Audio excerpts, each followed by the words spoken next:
ఆలోచించండి, ఒకవేళ మీరు వెళ్లే మార్గంలో మీ ఇంటిలో కానీ కార్యాలయంలో కానీ ఎక్కడైనా కూడా మీకు పాము కనిపించింది అంటే మీరు ఏం చేస్తారు? ఆ పాము నుంచి దూరంగా ఉండడానికి ప్రయత్నం చేస్తారు, లేదా ఆ పాముని దూరంగా తరివేయటానికి ప్రయత్నం చేస్తారు. ఆ పాము నుంచి ముక్తి దొరకాలని, వచ్చి మనల్ని కాటు వేయకూడదని అనుకుంటారు, అవునా? ఇప్పుడు ఆలోచించండి, ఒకవేళ ఆ విషసర్పం దగ్గర మణిరత్నం ఉందని మీకు తెలిస్తే అప్పుడు మీరు ఏం చేస్తారు? అప్పుడు కూడా మీరు అదే చేస్తారా? ఆ సర్పం నుంచి దూరంగా పారిపోవడానికి ప్రయత్నిస్తారా? ఇలా చూడండి, ఎంత విచిత్రమైన విషయం.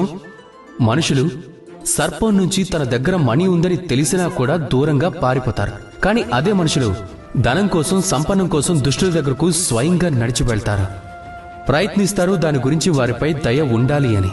ఇక ఈ మొత్తం కార్యం కేవలం ధనలాభం కోసం మాత్రమే. గుర్తుపెట్టుకోండి, రూపవంతుడైనా లేక ధనవంతుడైనా కూడా దుష్టులే కదా. ఇక ఆ దుష్టులకు దూరంగా ఉండడమే ఎంతో మంచిది.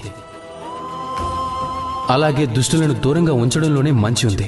మనసులో ప్రేమామృతం ఉంటే వారిని దగ్గరగా ఉండనివ్వండి. అలాగే ఎవరి జీవితంలో మంచి పనులు చేస్తారో వారికి దగ్గరగా ఉండండి. రాధాకృష్ణ.